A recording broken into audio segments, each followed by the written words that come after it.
thing is, until you can erase 3 Februaries, shut up. Bang! Quality over quantity. LeBron has beaten some of the best competition in NBA history. He's the GOAT emoji.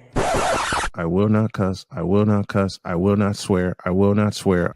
Where sports is the base, life and fun are the results. This is the Brian Snow Show.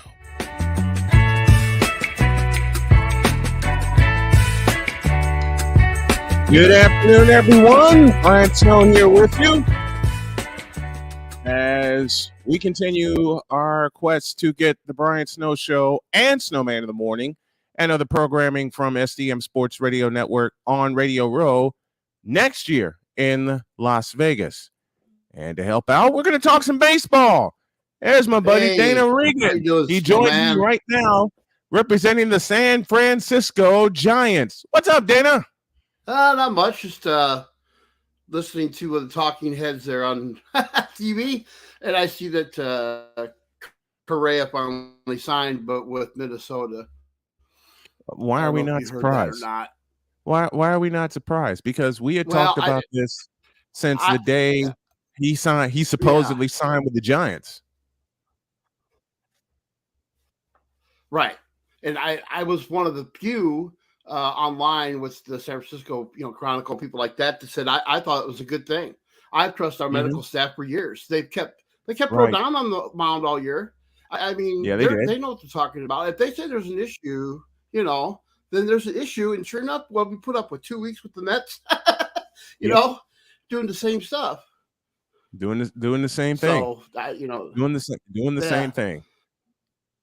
Yep. My baseball insider, Dana Regan, joins me this afternoon as we talk all things Carlos Correa and baseball. And you mentioned something that only I've mentioned, the folks on my morning show have mentioned, and very, very few others. Bone density issue with Carlos Correa.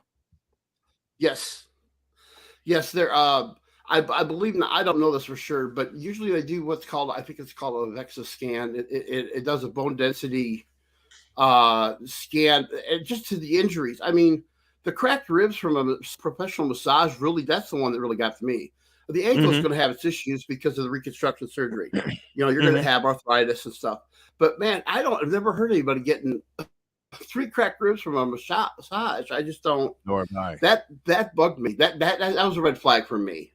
Yeah, big time. Nobody talked about it though. Nobody talked about that issue. They're all about the foot.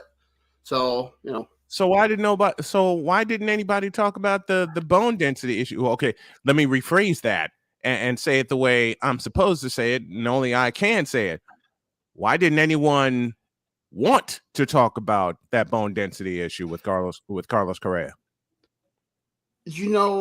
Snowman, that started actually back when it happened in 2019. The Astros tried to keep that quiet. I mean, that was a really small little blurb, and nobody made a big deal about it. But, as I go through, I try to track. Well, I'm getting to the point where I'm going to track all teams and all players, every move they can make as far as they go on the injury list. I've got the Giants, Cubs, life covered. But I can look and see who's been on the injury, on the injured list quite a bit. And and everybody knows about Correa because he's a big star, and there's other people. I mean, it just if it's the same type of issue I see with a couple of Cubs players, that would concern me as an owner because he's not getting better, things like that. So I don't know why it got put on kind of the back burner. I mean, nobody, like I said, nobody really talked about it. No one wanted to talk. No one wanted to talk about it. Howard Kinsel, the Warrior, is going to have a show on SDM Sports Radio. They're scared of Scott Boras. I believe that to be true. What are your thoughts? Yeah, I'm all for players having good representation. Scott Boras, of course, has been at the top of the game, but he also irritates the heck out of me. I think he goes over the top. I think he lies. I think it's a I think he does too sometimes. I think he does too. To get these ridiculous contracts for players. No one wants to talk about that, but we will. No one wants to talk about that. What Scott Boras? I mean, if you have earned a big contract and your agent can get you one, by all means, if you have the track record. I'm old school. Okay. You and I are old school. If you've earned it, then you deserve it. Okay. Yep. The trying to get Carlos Correa a 12-year deal when there's a bone density issue and no one talking about it, no one even bringing it up. Yeah, I mean, I didn't like the length of the contract either, and I know that Farhan, as far as the Giants go, he has always been not big on long contracts, and the Giants, ever since Barry Zito's contract, let's be realistic, they haven't signed people other than Buster Posey, the people that came out through the program. They'll sign for longer terms, but they have been against that for a long time. It's 2 or 3 year deals, and then we'll see how things are going and we'll re-sign you again type of thing. And if you're getting your AAV, I don't see what the problem with that is. Long-term contracts open you up to a lot of issues. I know that everybody likes to be secured as a player. You want to get a long-term contract, you're guaranteed so many years. And you're not going to get too many people that offer to give money back. Some few of them do, but you kind of run into those issues. And I don't like, and he was not my 12-year guy. Aaron Judge for 8-9 years, I was going to be okay with. Because if it was presented now, I was not a guy. And the Giants were clearing all kinds of cap money to try to get him. Yeah, well, they had 300, and I was talking to the guy for the Chronicle, and they had I estimated it was 280 million that they could do, and I was about right. It's about 278 that they could put on the books for next year because they've got everybody cleared out now. They got Tommy La Stella as dead money now because they released him, but that's I think that was only about 12 million, I believe. So they don't have any dead money on the books, really. They let a lot of free agents go. They let Austin Wynns go, the backup catcher, and I'm very unhappy about that. I thought Austin Wynns did a great job last year as a backup catcher. I did not like the fact we picked up Luke Jackson, who pitched for the Braves 2 years ago, the World Series, and then he had Tommy John surgery last year. And so I guess people were acting like Tommy John surgery is like having your tonsils out anymore. I mean, ever since John Smoltz had it and he come back with 3 miles an hour plus on his fastball, I think that it's looked at. It's almost routine now. And I like them. I do like that addition to the bullpen, and I like the Rogers twins. I think there's a psychological advantage of having your identical twin brother on the team. I think that those two will benefit from that situation. Taylor and Tyler Rogers with the Giants.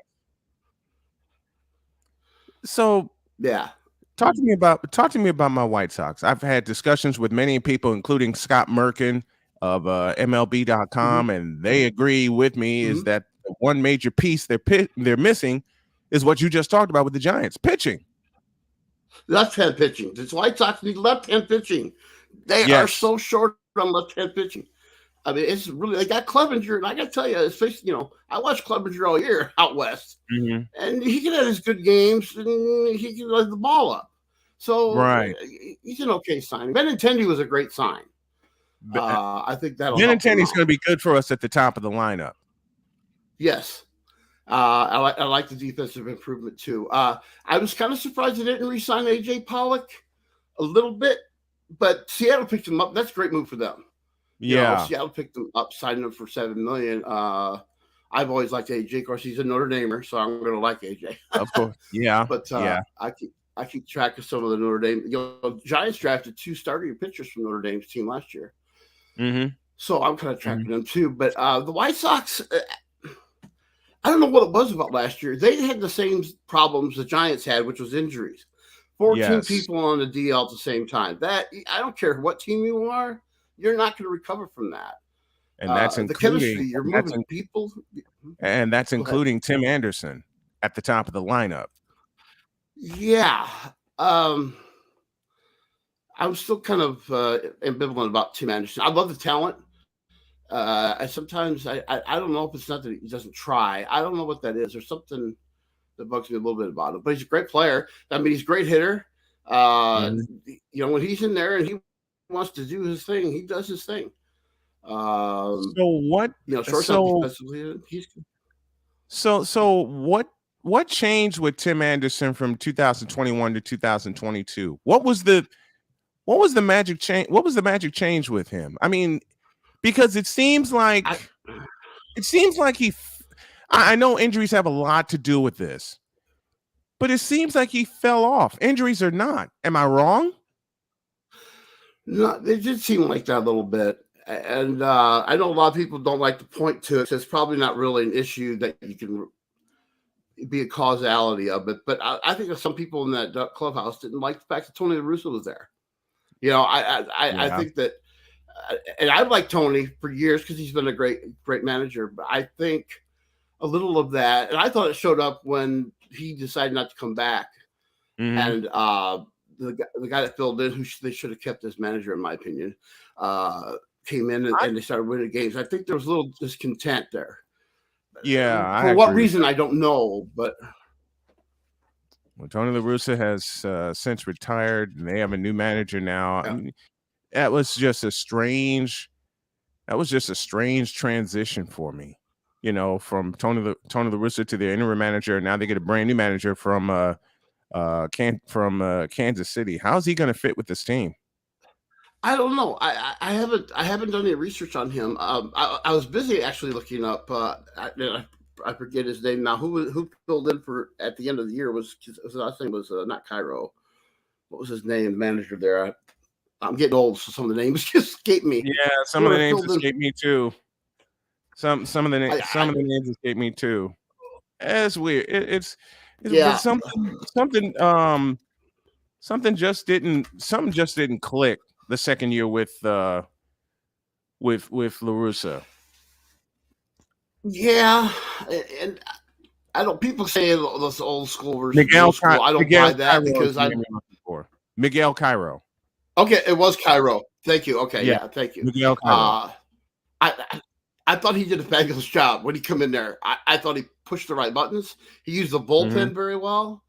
For what the White Sox bullpen could have its days, though. Whoa, I mean, there were some games that, so just like my team. I mean, there were some days where you're like, get some guy out of the stands to come in there because it was just right. Watching them give up 8-run leads and like things like that. It was just, but then they had their days when they looked fabulous. Lance Lynn's another one. I mean, I've watched Lance Lynn. We played against him for years when we had to play against the Cardinals on the World Series runs, and he was a pain in the butt to beat. You know, and him and what's his name, Wainwright, and those guys. That was tough series. The 1 year we took them pretty easily, but that was the Scudero year. Yeah. Scudero and Panda back to back in the lineup. Yeah. Scudero batting second, Panda batting third. That's hard. That's hard to contend with. Yeah, especially with Scudero's hitting 490. Let's go to the Fanatics feedback zone. My good buddy Sharif Ahmed. He says he's at one of his favorite smoke shops, smoking a cigar, watching the Snowman. Thank you very much. Talk about this. I want your thoughts on this. Jose Abreu, 2020 MVP, White Sox stalwart for a long time. And I said it when the deal happened. The rich get richer. He's now in Houston. How is he going to benefit that lineup? Well, he's going to hurt him a little on defense. Not a lot, but a little bit, I think. Do they keep Gurriel at first base? In Houston. I mean, I'm not sure how they're going to work that. I mean, I'm sure Dusty has an idea. Dusty's really good at pieces on the field. Baker. It's Dusty Baker, the manager of the year. The bullpen. Right. He's better now. I mean, yeah. I have three things, Brian, that in past sports history that still bug me. The 1981 Notre Dame team that let Danny Ainge come down and score the winning bucket. That still bugs me. Yep. Jim Fry keeping Sutcliffe out. So Game 5 against San Diego in '84. I remember that. Me. And then 2002 when he pulled Russ Ortiz 7-0 lead. That bugged me, and it still does. That was game 6 of the World Series, was it not? 6. They were 5-0, and the Angels wound up winning 6-5. Why did he trust his bullpen? How did he trust his bullpen with that? Our bullpen was doing really good. I remember that but he brought in Felix. Was it Felix? he just set the record for the most consecutive appearances in a row in the postseason, and you're bringing him in again.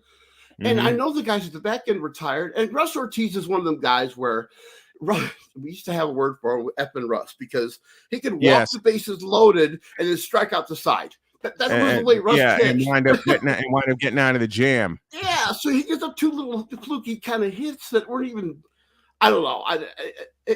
Decision is time, as a manager. You hate to say that, second guess him, but I just don't pull Russ Ortiz in that situation. No, I keep him in. He was dealing in that. He made that Angels lineup look, in all essence, the way they were supposed to look. They were supposed to look. They were supposed to look pedestrian. And Russ Ortiz was doing that for 7 innings. And then the home run by Barry Bonds put him up 4-0. You figure 4-0 with Russ Ortiz dealing the way he was dealing, especially working his off-speed pitches, that was enough for them to clinch the World Series. Yeah, I mean, Russ I followed from the Braves on over, and that's the way he pitched. He would probably give up a couple runs in that inning, but it's not going to be giving up. You're not going to give up the lead. And I think you can wait a little bit longer. But, the starters that we had that year, Woody, Kirk Reeder, and some of them, we had to use our bullpen quite a bit, too. Yeah. I mean, the bullpen was pretty strong, but it was an offensive-built team, back then. Mm-hmm. So, but that just one that bugs me. I don't personally. Dusty Baker's a Hall of Fame manager. Don't get me wrong. I like Dusty. That's the only critique I have of his manager. And this year he did a good job in the World Series. So, but something, Dusty got his ring.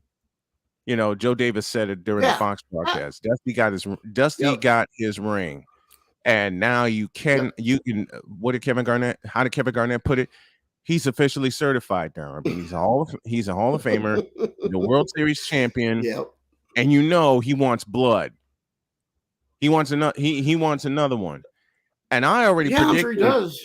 I already predicted if the White Sox get their pitching together, it'll be a Houston-Chicago American League Championship Series. But that's going to depend on starting pitching. Couple more notes here. Your thoughts on this? Abreu will be a DH and will switch with Gurriel. I think that's a good idea to have Abreu start as a DH and then test him at first base. Yeah, I don't know his personal feelings on DH. I know that if you look at the DH in the National League overall throughout the year, it didn't even compete with the American League because we're not used to it yet. But I don't know. I don't know his personal feelings on it. Sometimes people have to be on the field to stay in rhythm. So yeah, I agree with you and I agree with that matchup if things work out with Chicago doing their job. Okay. I think that sounds right because I expect people are going to be on the Yankees bandwagon. I expect the Sox to make some moves to shore up their pitching, in particular the bullpen. With Liam Hendricks going through cancer treatments, all prayers to Liam Hendricks, and I expect him to come back stronger than ever.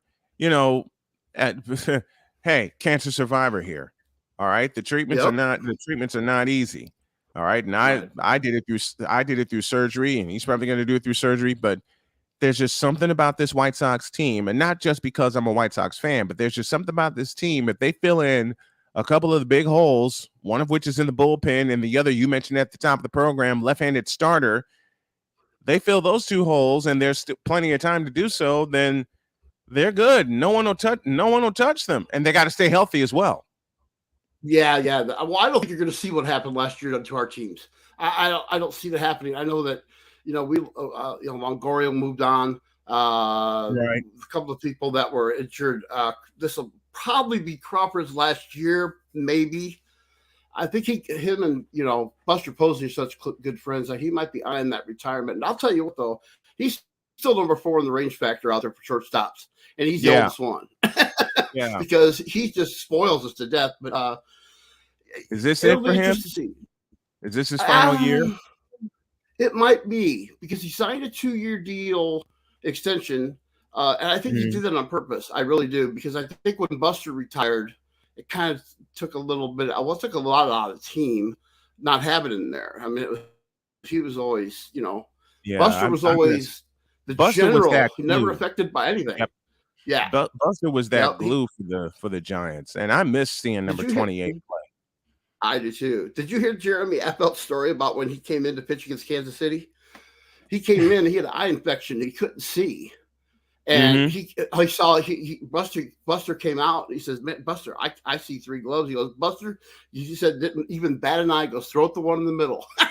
Buster, nothing up says Buster post, and Apple did an awesome job right before Madden came in and cleaned it up. He did. Yeah, Apple was really one of my favorites. And Apple was so good against left-hand batters, and he was a lefty. I love that. And Lopez, if you're left-handed against Lopez, you were done. Right. Javi Lopez was just mowing down on the left-hand side. Javi Lopez mowed everyone down. One final question before we go to a break. Comment here from Sharif. Houston will have the best starting pitching in baseball. And I add even minus Justin Verlander. Do you agree with that? There's 3 or 4 stats out there that could almost throw that flag up. One that's not talked about as much is the Toronto Blue Jays. It was Kevin Gausman leading them. It's the best splitter in baseball. Plus, they have the young kid that he might see some time this year. Come up from Double A.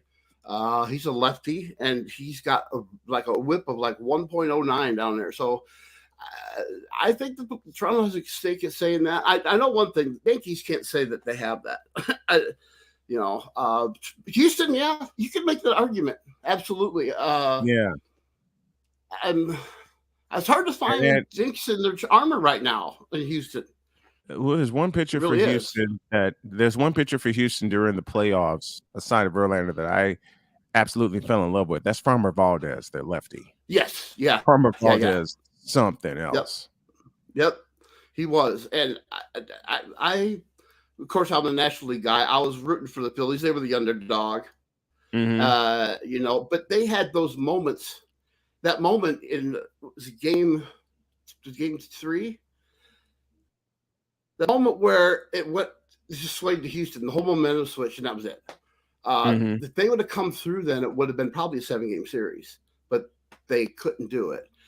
And to be honest with you, we beat the Phillies during the year with the same people on the field, and they just got hot. They did. At the end of the season, they got into the playoffs, and all they needed to do was get in, which they did, and all of a sudden they just took control of the National League. Yeah, they were one of the teams that we were supposedly quote unquote chasing, which I knew that I didn't even want my team to be in the playoffs, to be honest with you, because it just wasn't right. But I going back to Houston, though, it's hard to find chinks in their armor right now. Really, I mean, they got a good ball team. Not to mention Christian Javier. Not to mention Christian Javier, who helped throw a no-hitter in the World Series. Yeah, don't get me started on that team no-hitter thing. Nolan Ryan threw 7 by himself. Right. I'd rather see one pitcher go all the way with a no-hitter. I'd rather see one pitcher just do the deal. Yeah, it's a good feat to do. It's hard to do, but then again, if you look at it, a starting pitcher going 9 innings that 4th time through the lineup, he's at a disadvantage. That 3rd and 4th time in the lineup, the pitcher's at a disadvantage. You're bringing in fresh arms every inning. You got the advantage. So realistically, you should see more of that. And then there's the tale of Jack Morris in 1991 in Game 7, who just vehemently told Tom Kelly. He vehemently told Tom Kelly, "I'm not coming out." And that was one of the greatest World Series pitchers duels that I ever saw. Oh, it was. Yeah, they showed it again. Smoltz and Jack Morris in Game 7 of the World Series. Yep. Smoltz went 8 innings. The only problem was Morris went 10. Yep. Morris went 10 innings. Yep. And to this day, he's the only pitcher to fire a 10-inning shutout in the World Series in a clincher. Yep. I couldn't believe he went out for the 10th inning. I still remember that game. I mean, I remember a lot of the World Series and stuff like that from back then. And I was shocked. There was no reason not to let him go out. We weren't using pitch counts back then. I don't know what his pitch count was, but it wasn't that high. It couldn't have been over 120. So he's still effective. You got to kind of go with the horse. The Dodgers learned the hard way last year that metrics don't work. And they're going to learn the hard way. The horse is winning the race. And they're going to learn the hard way this year that metrics don't work. It didn't work against San Diego, and it's not going to work. It's not going to work this year. Dana Regan with our premier horse. edition. Dana Regan with our premier edition of Baseball Bros here on the afternoon program called The Brian Snow Show. We're going to break this off into a baseball coverage show. We're going to do it probably in April. We're going to get it all together. It'll be the half-hour rapid-fire segment, just like you see here. But we'll keep it within this on a weekly basis. Dana, I love you. Thanks for coming on, brother. I appreciate it. No problem. I'm glad to be on, man. Take care. Have a good show. Thanks, man. Dana Regan joining us here on the program talking baseball. And yes, where is Victor's comment? Right at the top. Baseball. Who talks baseball? Well, we do. And Victor, you do too. You do too. You know we talk baseball. You know we love to talk baseball. Let's pause for a break. And when we come back, an old friend appears on the Brian Snow Show. Back in a minute. So this thing called sports, it has fans again. It has full stadiums, full arenas, and more. And you want to be a part of it, don't you? Of course you do. If you begin to scour the resale market, there will be tickets available. And what you need to get those tickets that you want so badly is SeatGeek. SeatGeek is the app available to you that lends a hand in helping you get the tickets that you want for the events that you want. SeatGeek rates the tickets on a 1 to 10 scale, and the best part is the tickets are vetted for authenticity, so you know what you are getting and you know you are not getting scammed. And now you can save even more by using the code SNOWMAN and getting $20 off with your very first purchase.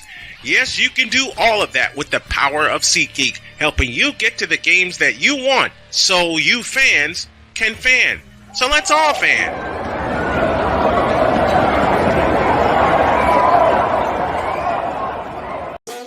The original Think Drink is back.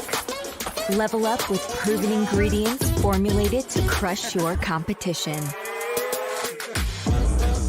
No gimmicks, no jitters, no messing around.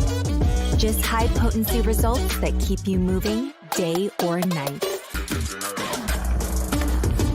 There's a new nerd in town, and we came to play. Nerd Focus, smarter than energy.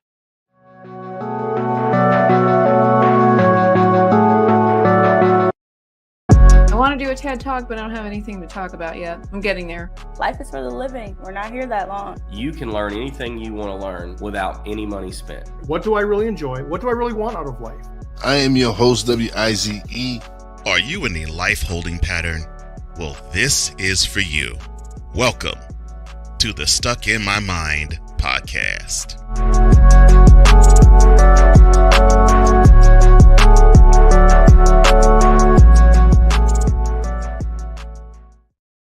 And welcome back to the Brian Snow Show on this Tuesday afternoon. We'll be with you Monday through Friday, 3 p.m. unless there's a preemption in programming. This is the time you need to mark on Monday through Friday, so you'll see me twice a day, Monday through Friday. Picture this. A near-death experience wakes you up and you say, you know what? Screw it.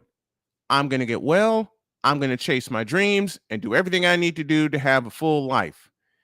Well, that's what this person, aside of my wife, Jody, that's what this person taught me. She joins me right now. It's Stacey, Dr. I forgot her name. Dr. Nomino Fucks? That's it. I got a degree in everything. How are you, my dear? It's great to have you back on. God, Brian, I have missed you. Missed you. I'm in the middle of a bad flare, so whatever I say, if anyone gets insulted, I'm talking the brain injury. I don't give a shit. Right. So I'm doing phenomenal. I'm doing phenomenal. I don't expect you to give a shit. In fact, I'm glad you don't give a shit because I don't either. No, absolutely. I look. My wife said it back to me. Zero fucks to give. That's about where we're at. That's about where I'm. No, I'm beyond that. Let me just be real. I'm beyond. Are you in the land of the magical Nomino Fucks? Is that what you're telling me? That's exactly what I'm telling you. What? That's exactly what I'm telling you. I've said it diplomatically for years. Sometimes you just get tired. Well, in this case, I'm fucking beyond tired. I'm beyond tired. I'm done doing things conventional ways now. Amen. You know, I've learned that from two very special people, you and Jody. We got to be non-conventional. We can't. We have to be outside of the fucking box. Burn that bitch. Build your own. I finally burnt that sumbitch when it turned midnight. And when I kissed Jody and we said Happy New Year and then passed out, we woke up and started getting notebooks together and said, look, this is how we're going to handle things from here on out. This is how we're going to make our fortune. And this is where we're going to go. When you reach that point, no one can stop you. You're unstoppable. You got God. You got everything. Seriously. Mm-hmm. I'm telling you, it's an unbelievable way, a magical way to go through life. I never would have believed it if I didn't experience it. But you've seen me from the beginning. I have. Shucks. That's why I had you on the morning show for the longest time. And even before I went in for cancer surgery, I had you on each week, had you on afterwards. And then my health took a dip and Same. I had to get that back together. And Jody looked at me and said, look, you're not taking care of yourself. And that frightens me. That kind of gave me the wake up call I needed. So yesterday and today, I've been making sure I get all the meds in, get my exercise in, get Lucy out for a while, get some air, and just, go with the flow. I'm tired of doing things in a structured setting. Sometimes I have to. This is one of the times where I have to be in a structured setting. But outside of that, the hell with it. The absolute hell with it. Yeah. Yeah. Amen. And you're wearing a hat of one of the vehicles I want very badly in the Land Rover. My white Range Rover is sitting in the driveway. Don't tell anyone. I'm not. Don't tell anyone, she says. And yet she announces it on my show with people watching. Listen, I must tell you this. I've given up caffeine. I am very, very proud of you. This is full of ice water. And this is full of ice water. All right, I have a better question and a bigger question for you. Talk to me. Are you meditating? Every day. Amazed. Because that's more important than what the fuck you're putting in your body. Start here and then work on the body. That's what I learned. That is what I learned. It is important. I take about 20 minutes every day just to sit. I'm so proud of you. Let my mind drift, and wherever it stops. And I don't even I set the alarm. I set the clock for 20 minutes, but sometimes it's 30, sometimes it's 40. Mm-hmm. And I'm also listening to my body. If I have to go down for a little while for a nap, then I just go down for a nap. And the only time I set an alarm is when I have to get up and do my morning show. That's it. That's the only time I set an alarm. Every other time I go down for a nap, I wake up when I wake up when my body wakes me up. And who taught you how to meditate? You did. You did it on the air. You did it on the air. A little bit more. You did it on the air with me. We did it live here. I took your virginity. I took your meditation virginity. Yes, I did. You popped my meditation cherry. There you go. How's that? Thank you. Look, folks, if you don't follow Stacey, you need to. She's absolutely awesome. She will get you meditating. Lord knows she's gotten me meditating, and Jody's helped out in the process. It's medication. Look, it's the best medication I've ever taken. All right, just some time alone and some time away. Amen. And I take my glasses off. I don't have the phone with. I put the phone down and I just drift. That's the best thing you can do for your body and your brain. Is just relax and let your mind drift. And you can't put it in a structure. You can't put that in a structure, because who says you can meditate about everything in 20 minutes? Hell, sometimes I've sat for an hour just in one spot and just letting everything catch up. Best medicine ever. Can I give a little tip though? Because I know a lot of people 2 years ago, I was like, what the fuck? I can't meditate. I needed meditation for dummies. Right. So I couldn't do it. So I had to get into a mindset where I practice mindfulness. Mm-hmm. So for 24 hours, I said, appreciate all the beauty around you. Don't even fucking meditate. Wow, Right. that tree's beautiful. Motherfuckers, I'm going to knock you off the road, but you're beautiful. You know, you Right. always got to find the beauty. Do it for 24 hours, Brian. Seriously. If you can't That's the fucking truth. meditate, find the Zen right in front of you. Heaven is right in front of us. Just boom, open our eyes. Well, there's one little piece of There's one little piece of beautifulness that helps me on a daily basis. She's got 4 legs. She's got a pair of floppy ears, and her name's Lucy. And I appreciate Lucy so much calming me down when I'm stressed. You know, my wife helps to calm me down when she knows I'm stressed out, but my little dog Lucy, who chose me when I met Jody, Lucy chose me because she drove up to they drove up to Michigan City to meet me. Lucy hopped out the car, you know, pawed my pants for a little bit, and she just gave me this look of, okay, you're good, let's go, and hopped right back in the car waiting for me to get in. And I'm going, okay. And what happened? As soon as we hit the road, she's right in my lap. Love it. I She's love right. it. If She's you right like in my dogs, I want nothing to do with you. It, Some people, they can go, but for me, you got to be a dog person because dogs are the soul. Oh my gosh. yes. Yes. And I love cats too. I have 4 cats in our barn here that Jody picked up. We got a bunch of rabbits, and that's the time, you know, I'm learning to go out there and feed the cats and simple life. feed the rabbits. Just do things simple, you know. Simple But life. with Lucy knows when I'm tired. Lucy knows when I'm tired, because she'll come up to me and she'll put her paws on me and leave him there, and she'll just look up at me going, okay, you know, you got to drop for a while. You know, you got to go down. You got to go down for a while. And she'll hear me sign off of the morning show, and then she'll just come hop on my lap, or she'll go crazy because she knows, okay, he's going to take me out, and then we're going to go down for a nap.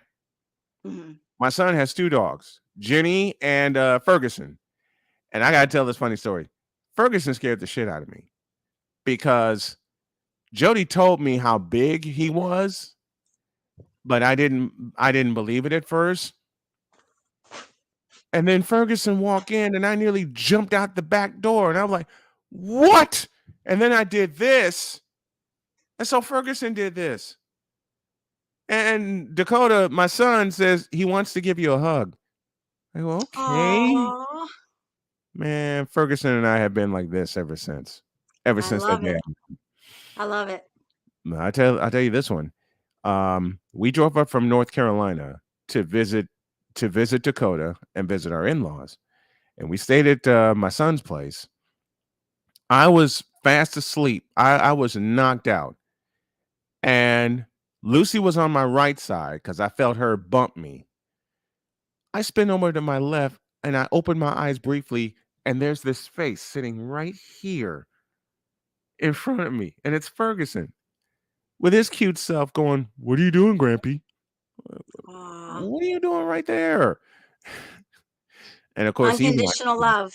They're the only unconditional love. I love it. And of course, he winds up in my lap. Of course. Next day, Jody wakes up. She spent most of the night talking to Dakota because he had a lot to talk about, and Dakota and I hadn't known each other well enough for him to come to me. And you know, I say this to him all the time. You know, if you want to talk to me about something, just come to me.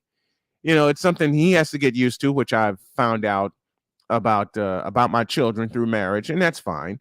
I can live with that. Right. But Jody walked by me, and she says, "All right, we have to get going." And she stopped and saw me, Ferguson on this side, Lucy on this side, and she says, "You're just squished." Yeah, I don't know how that happened, but but tell everybody how important meditation is, or just getting out in nature and just letting your mind drift. Tell everybody how important that is, because that's one of the first things you taught me. All right. So basically, we're all born with a little spark in us. Whatever you want to call it, who gives a shit? Okay. At 9 months, the spark is gone. Yep. So you go all of your life to find that fucking spark. Yes. There are voices that come from this spark. We can't hear them if we're always on the fucking phone, if we're always talking, if we never listen. Right. If we're all set in that old programming of what happened to us in our childhood, teenage years, adulthood to now, we have to listen to that voice. There's a reason they say trust your gut. I didn't make any of this up. None of it. This is, you follow what's not broken. This works. You have to be able to hear that voice in your head. You have to be willing to listen. When you hear that the sound of silence, when you can access that through meditation, mindfulness, gratitude, my God, pick 3 things if you can't do all the other shit. You have to hear that voice, and you can't if it's too fucking cluttered up here. So mindfulness and meditation allows us to calm our minds, calm our nervous system. A lot of trauma survivors are stuck in fight or flight. Right. You are stuck in a trauma. See the brain fog. I sound like Forrest Gump here, but your body is stuck in fight or flight as a trauma response. And if you do not reprogram all that shit by doing the work, the deep internal work, you're not going to hear the voices. You're not going to get that spark. Right. Don't ever let anyone dim your sparkle. Mine was dimmed for 45 fucking years. I got a lot of glitter shit to share. Understood. So that's what I'm saying. When people have this spark of God, Buddha, Allah, Ralph, Roger, whatever the hell you want to call it, it doesn't matter. Call it fucking something. Create a something. Thank you, whatever. Just thank you, star in the sky, for giving me another day on this earth. What am I supposed to do the rest of my life? That's basically where I was at. I was miserable. I was suicidal. I was ideations. What I've survived is unimaginable. People are not waking up. And right now, people need to wake the fuck up. They do. You need to wake the fuck up. They need to wake the fuck up. They need to wake the fuck up fast. Because now I don't waste my time. I teach this shit now, but I'm like, don't waste my time. No excuses. And that's how you're supposed. And that's how it is supposed to be now. Now, yeah, but stubborn Stacey, who doesn't listen to anyone, was like, "Oh shit, start listening." Guilty as charged. Guilty as charged. Especially after my cancer surgery. Fuck yeah. And I didn't know what my body was. I didn't know what the fuck my body was going through. Being in the bathroom all the time. Thankfully, it's calmed down. It's getting better, and it's simple things like, I don't know, chewing my food, taking smaller bites, because you know me, I love food.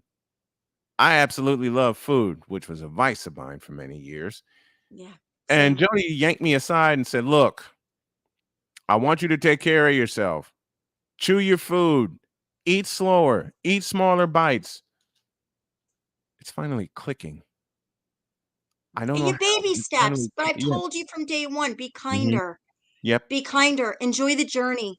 Stop focusing on the destination. Little steps, whatever you can do today, do it. And don't fucking beat yourself up. I mean, we are supposed to be human. We're supposed to live a fun, fulfilled life. Yep. And you got cancer. And I've been so guilty of beating myself up for many, many years. Especially lately. Here, Ho'oponopono. I just blessed your ass with the forgiveness Hawaiian prayer shit. Say it a couple times. I'll send you the prayer. You're healed. I appreciate it. I appreciate it. I mean, and this is our friendship, folks. Stacey would just throw things at me and then couple it with, "You're welcome." What the? No, I smack you down. Yeah. Stop drinking the fucking soda. Stop drinking the sugar. I beat you down. Yes, you did. I'm proud of you. But you needed it. You're here for a reason, Brian. You weren't living the life you were supposed to live. Finally getting there. And I wasn't. And it was pancreatic. It was stage 3 pancreatic cancer. You should not be here. So many. Thank you. You just beat me to it. I'm not even supposed to be here. I'm not even supposed to be sitting here doing this. I'm not even supposed to be walking. I'm not even supposed to be standing upright. You're supposed to be dead. I'm supposed to be in the ground. Yes. Well, I'm not. I'm above ground. And I tell you what, there are people that wish death upon me when I told them I had pancreatic cancer. I mean, the folks at Duke Hospital basically told my wife, prepare for a casket. My wife, and I was chemoed out at the time. I was taking oral chemotherapy. My wife, Jody, the strongest woman I know, looked me in the eye and said, "Look, I know you love North Carolina, but fuck this shit. we're going up to Indiana, and we're going to get some better care for you because I need you here. Yes. Well, thank you, Dr. Attila Nakib and his surgical team on April 4th of 22. Here I am.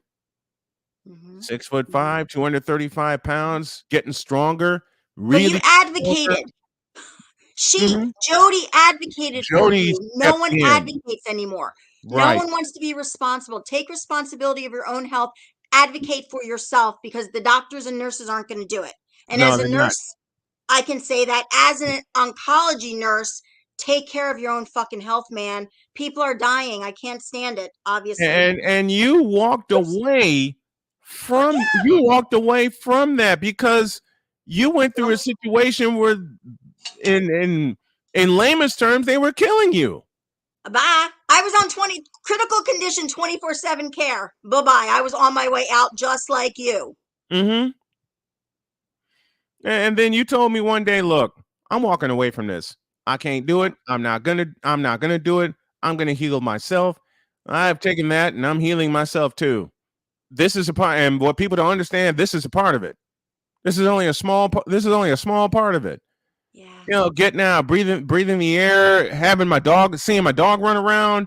Simple. But obeying the free shit. The free shit. Exactly. And this is what people don't appreciate anymore. Yeah. We gotta Until it gets taken away.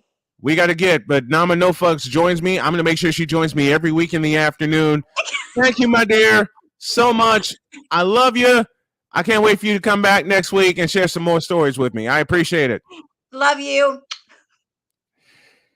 That's one of the few times where you'll hear me unfiltered, but you know what? I love it. And I wouldn't have it any other way. Thank you to Dana Regan. Thank you to Stacey Piedrahita, Dr. Nama No Fucks herself. We're out of here. We'll see you next time on the Brian Snow Show. So long, everybody.